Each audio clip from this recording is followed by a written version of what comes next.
दोस्तों आप सभी का स्वागत है करंट अफेयर्स पंडा के यूट्यूब चैनल पर। तो यहाँ पर मैं आपको बता दूं कि इस बार जो एग्जाम आपका हो रहा है कोरोना के बीच में हो रहा है, तो आईबीपीएस के एग्जामिनेशन में एक गाइडलाइन आपको दी गई है। कोविड-19 की जो गाइडलाइंस हैं वो दोस्तों जरूरी है, इनके बीच में ही आपका एग्जामिनेशन कंडक्ट होगा, तो इन गाइडलाइंस को आपको फॉलो करना पड़ेगा। अगर आप अपने पूरे नोटिफिकेशन को देखेंगे तो उसमें ये वाली चीज आपको मेंशन करके बताई गई है। एक चीज मैं आपको और बताना चाहूंगा कि पेपर की आप तैयारी तो कर रहे हो, आप एक फ्री मॉक टेस्ट और दोस्तों अटेम्प्ट करो और मुझे बताओ कि इसमें आपका कितना स्कोर आ रहा है। इसके लिए आपको कोई पे आउट करने की जरूरत नहीं है, सिंपली आपको प्रैक्टिस मॉक के लिंक पर जाना है और ये जो आईबीपीएस पीओ प्रीलिम्स का एग्जाम है, आप अपना एक एग्जाम पूरा दो और बताओ कि आपके कितने मार्क्स आ रहे हैं। जो पूरा एनालिसिस है वीडियो फॉर्मेट में, वो मैं आने वाले टाइम पर जो है डिस्कस करूंगा, इससे आपको बहुत बेनिफिट मिलेगा। ठीक है, तो पहले मैं आपको बता दूं कि अगर आप नोटिफिकेशन देखोगे पेज नंबर 11 पर एच पॉइंट में ये सारी बातें आपको बताई गई हैं। एक चीज मैं आपको बता दूं कि आईडी प्रूफ को लेकर बहुत ज्यादा सतर्क आपको रहने की जरूरत है, क्योंकि आप कई बार देखते हो कि आईडी प्रूफ जो आप लेकर जा रहे हो, क्योंकि यहां पर इन्होंने मेंशन कर दिया है कि in the examination hall as well as the time of interview, जब आपका इंटरव्यू होगा या फिर एग्जामिनेशन हॉल में, the call letter along with the photocopy of the candidates photo and entry wearing exactly the same name as it appears on the call letter।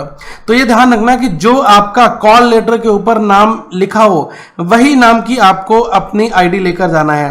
ऐसा ना हो कि आपका नाम वहां पर लिखा है, सपोज करो कि मैं बताऊं अनुज कुमार गुप्ता, ठीक है, और आप आईडी लेकर जा रहे हो केवल अनुज कुमार की, तो वहां पर दोस्तों प्रॉब्लम आपके पास हो सकती है। अब आपके पास टाइम है, आईडी अपनी करेक्ट करनी है, करेक्ट करा लो और उसी हिसाब से आपको अपना फॉर्म भरना होगा। ठीक है, तो एक तो ये वाला पॉइंट आपका हो गया। फिर आपके नोटिफिकेशन में यहां पर आप थोड़ा सा स्क्रॉल करोगे तो यहां पर जो सेकंड वाला पॉइंट है ये दोस्तों बहुत जरूरी है, यहां पर मैं आपके साथ डिस्कस कर रहा हूं। इसमें लिखा है social distancing mode conduct of exam related instructions. इसमें कहा है कि different reporting time will be printed for a set of candidates, candidate must report much before the reporting time to avoid the crowding. मतलब ये कहा गया है कि अलग अलग तरीके की टाइमिंग जो है वो और लोगों के कॉल लेटर्स पर आएगी, तो आपकी भी अलग हो सकती है, आपके पड़ोसी की अलग हो सकती है, और आपको लगभग ये कहा जा रहा है कि आप जो आपका रिपोर्टिंग टाइम है उससे नियर अबाउट आधे घंटे पहले आप पहुंच जाओ, ये ज्यादा इंपॉर्टेंट होगा। लिखा है candidate must report much before, तो मैं ये जरूर कहूंगा कि आप 1 घंटे पहले पहुंच जाओ, आपको कोई परेशानी वहां पर नहीं आएगी। ठीक है, क्योंकि ये भीड़ वाली जो सारी चीजें इनको अवॉइड करने के लिए इस तरीके के जो एक कदम उठाए जा रहे हैं। अब दोस्तों आप नीचे आओगे तो थोड़ा सा जो पॉइंट नंबर 1 है उसको बहुत ध्यान से गौर से पढ़ना। इसमें लिखा है candidate is required to report at the exam venue strictly as per the time slot mentioned in the admit card and और इन्फॉर्म्ड बाय एसएमएस मेल। ठीक है, तो उसके हिसाब से आपको रिपोर्टिंग करनी है।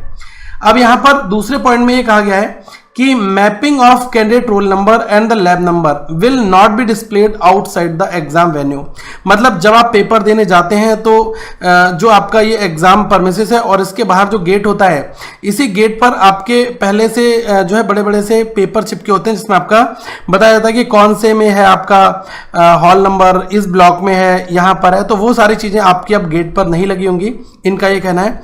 लेकिन what the same will be intimated to the candidate individually at the time of entry.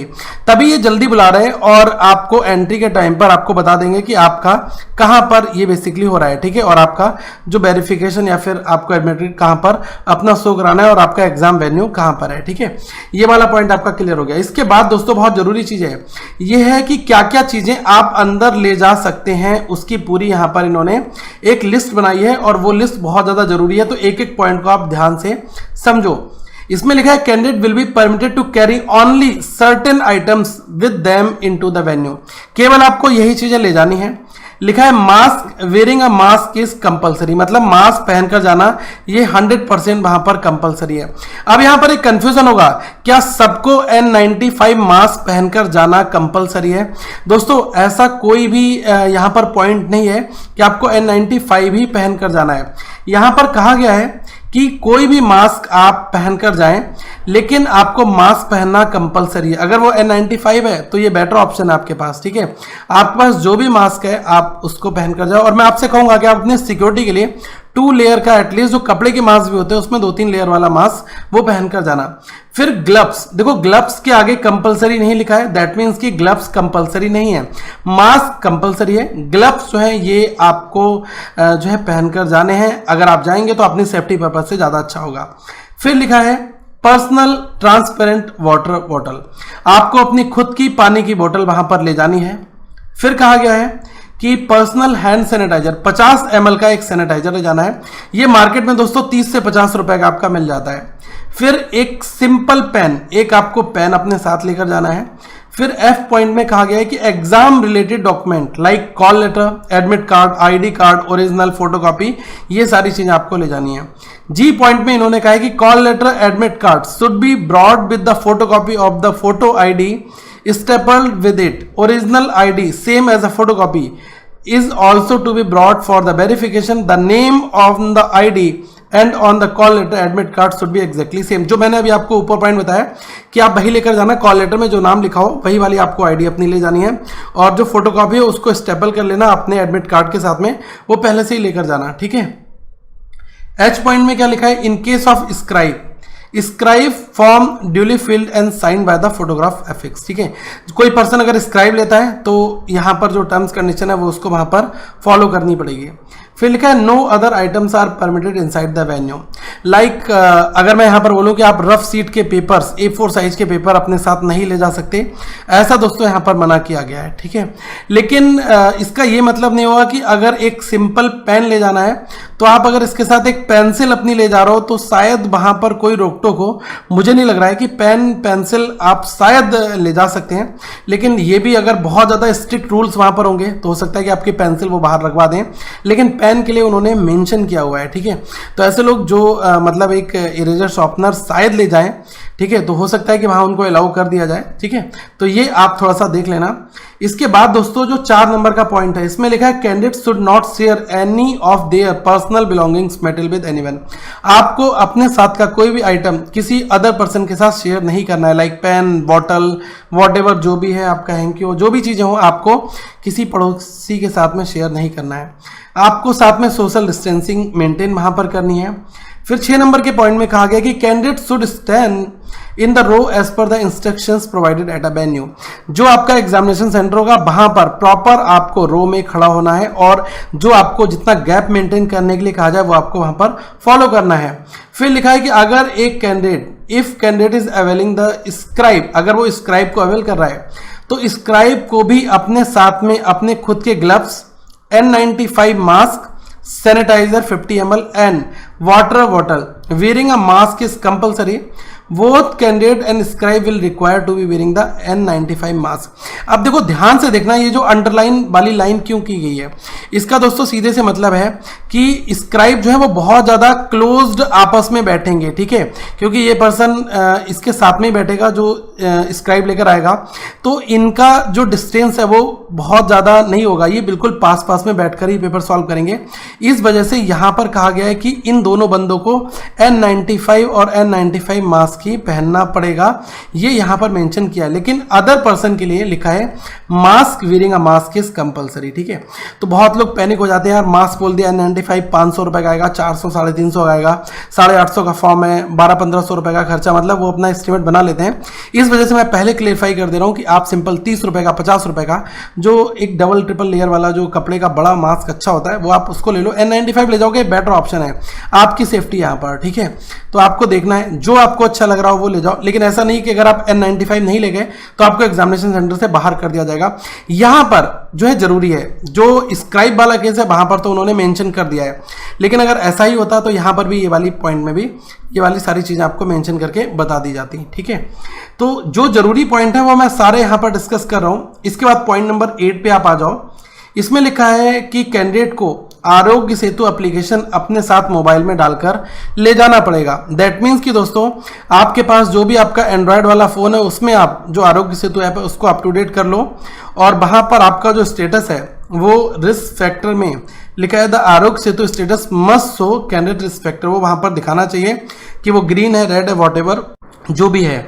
फिर कहा गया है candidate will have to display the status to the security guard. अब यहां पर थोड़ा ठहर जाना, जिसके पास नहीं होगा आरोग्य सेतु एप्लीकेशन, लाइक कोई ऐसा पर्सन होगा जो बेसिक फोन यूज कर रहा होगा, तो उसके साथ क्या होगा, उसको एक अंडरटेकिंग फॉर्म देना पड़ेगा, वो मैं आपको भी दिखा दे रहा हूं।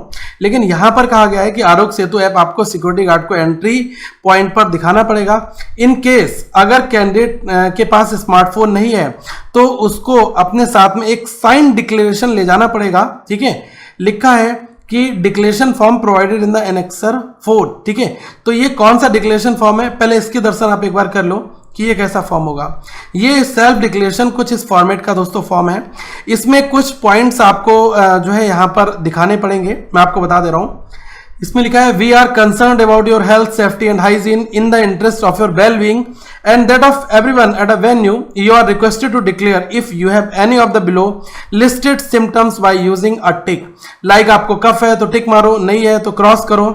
फिर लिखा है फीवर, अगर है तो टिक लगाओ, नहीं तो cross. Sore throat, runny nose, मतलब अगर आपके गले में जो है जकड़न है, लाइक आपका गले में खिचखिच है, ठीक है, आपकी नाक बह रही है, तो ये सारे पॉइंट आपको यहाँ पर दर्शाने होंगे। ब्रीथिंग प्रॉब्लम, आपको किसी तरीके से सांस लेने में दिक्कत है, वो आपको यहाँ पर शो करना पड़ेगा। बॉडी एक, दैट मीन्स कि आपका शरीर टूट रहा है, वो चीज भी आपको यहाँ पर मेंशन करनी पड़ेगी, ठीक है। अगर नहीं है तो आप क्रॉस लगाओ, है तो टिक मारो, ठीक है। फिर यहां पर है I have not been a close contact with a person suffering from कोविड-19 and I am not under mandatory quarantine, ठीक है। यहां पर कहा गया कि किसी आप ऐसे पर्सन के संपर्क में नहीं आए जिसको कोविड हुआ है, या फिर क्वारंटाइन वाला कोई भी आपके लिए जो है टाइम बाउंड नहीं किया गया कि आपको क्वारंटाइन में रहना है 14 दिनों, 8 दिन, 7 दिन, जो भी वॉटेवर, ठीक है। तो ऐसी चीजों के ऊपर आप यहां पर डिक्लेयर कर रहे हैं।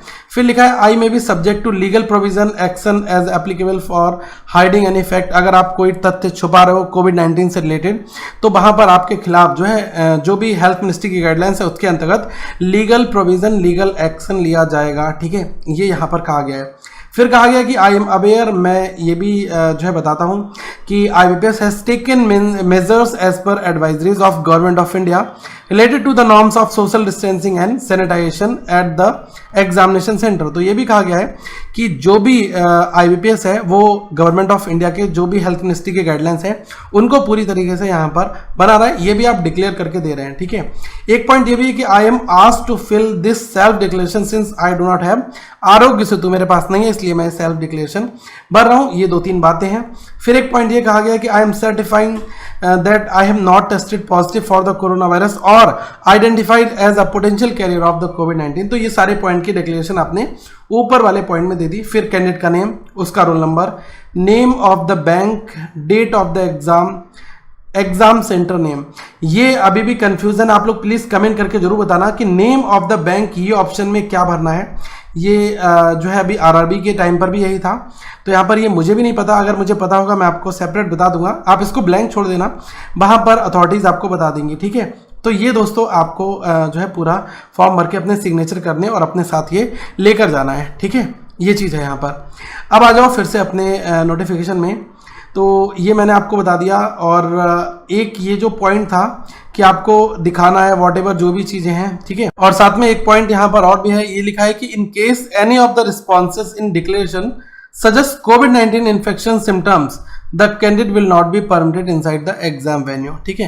तो आप इस तरीके से जो है अगर आपको कुछ नॉर्मल फ्लू समथिंग कुछ हो तो अपने डॉक्टर से पहले ही सजेस्ट कर लें और अपने आप को बिल्कुल इम्यूनिटी बूस्ट करके जाएं वहां पर, ठीक है। तो ये ज्यादा आपको फायदा करेगा। 9 नंबर के पॉइंट में कहा गया है आफ्टर आरोग्य सेतु स्टेटस डिस्प्ले, इसके बाद में candidate will be required to switch off their mobile phone and deposit it at a designated location, ठीक है। आरोग्य सेतु ऐप दिखा दोगे, उसका स्विच ऑफ करके इसको आप सबमिट कर दोगे। फिर लिखा है 10th पॉइंट में all candidate will be check with a thermoguns, मतलब जितने भी लोग हैं इन सबका टेम्परेचर चेक किया जाएगा। In case any person is observe to be having above normal temperature, लिखा है 99.14 फ़ारेनहाइट और displaying any symptoms of the virus they will not be allowed entry into the venue. तो यहाँ पर भी मतलब अगर उन्हें कुछ ऐसा लग रहा है कि कोई सिम्टम्स है या फिर टेम्परेचर आपका ज़्यादा है तो फिर एंट्री नहीं दी जाएगी। ये चीज़ दोस्तों यहाँ पर इन्होंने क्लियरली बता दी है, ओके। थोड़ा सा और देख लेते हैं एक बार ये कैंडिडेट रजिस्ट्रेशन वाला, तो ये भी इंपॉर्टेंट है आपके लिए। इसमें कहा गया है कि candidate registration will be done through photo capture, मतलब वहां पर जो बायोमेट्रिक है इसको अभी नहीं किया जा रहा है, फोटो कैप्चर से होगा, ठीक है। वहां खड़े होंगे, आपका फोटो खींचेगा और वो आपका रिकॉर्ड में मेंशन किया जाएगा।